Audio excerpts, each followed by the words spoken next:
Part 4. You will hear part of a presentation about an agricultural program in the country of Mozambique. First, you have some time to look at questions 31 to 40.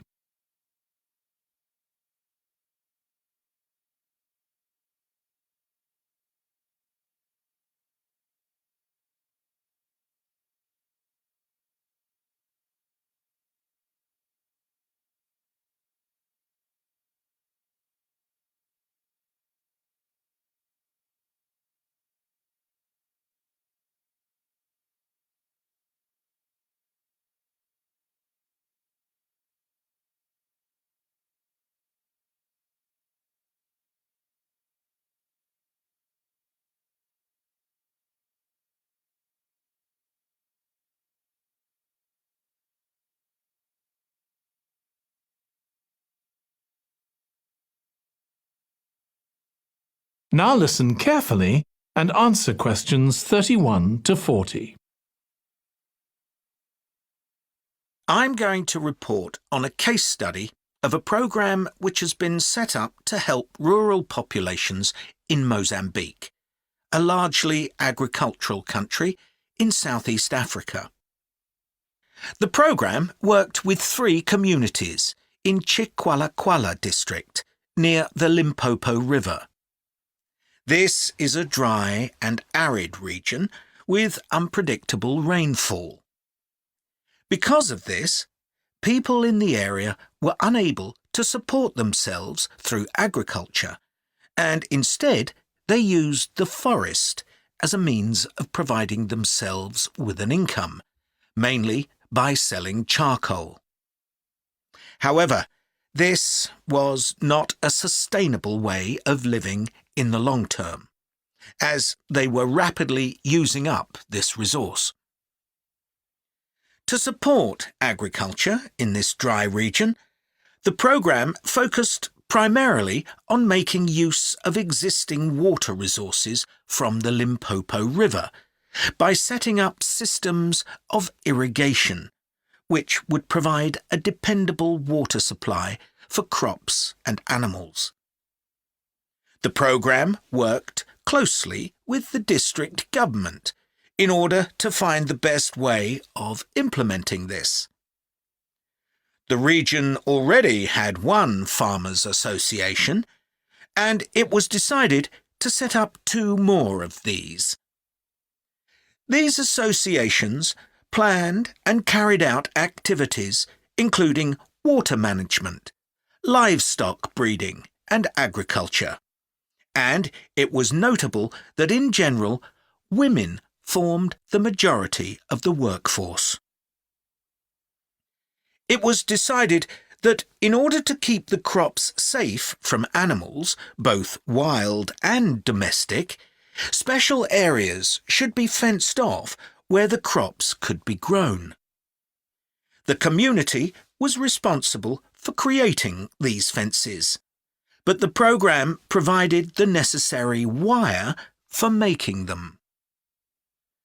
Once the area had been fenced off, it could be cultivated.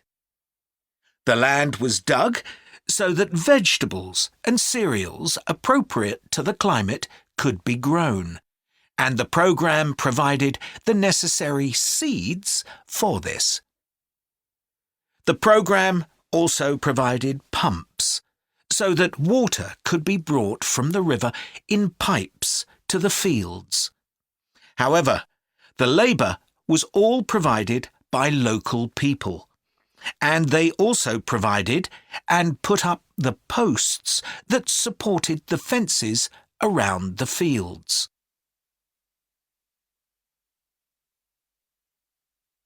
Once the program had been set up, its development was monitored carefully. The farmers were able to grow enough produce not just for their own needs, but also to sell.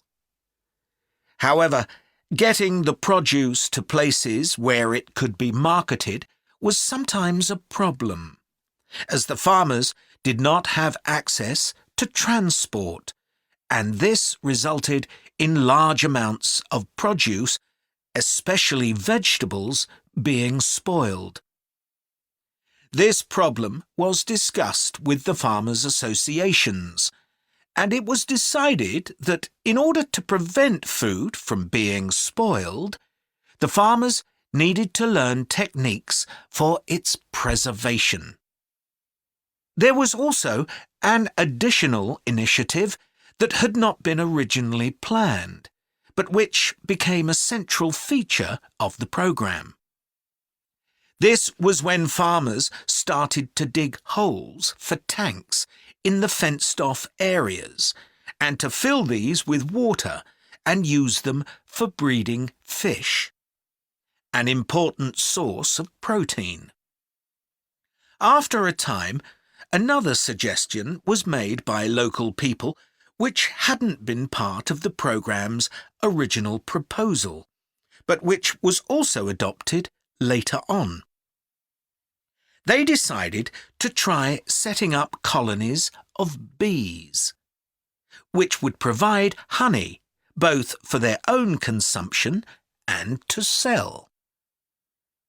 So, what lessons can be learned from this program?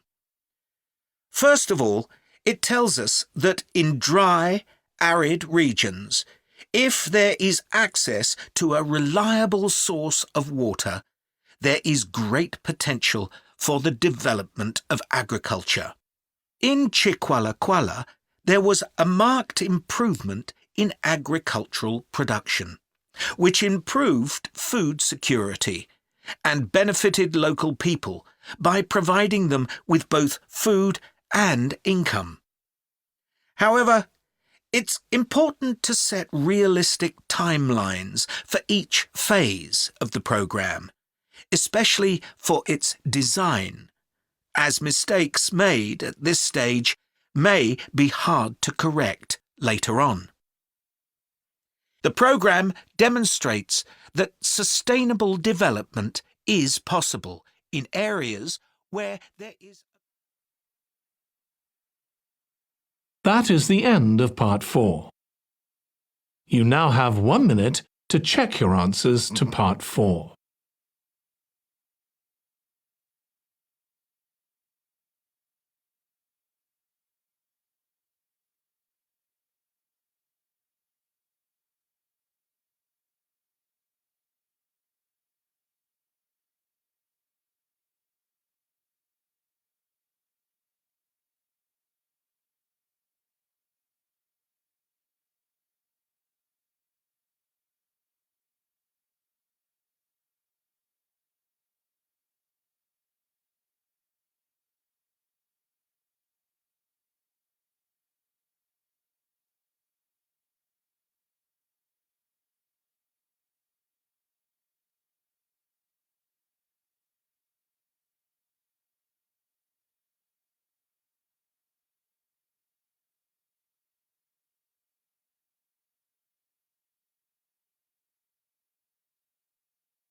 That is the end of the listening test.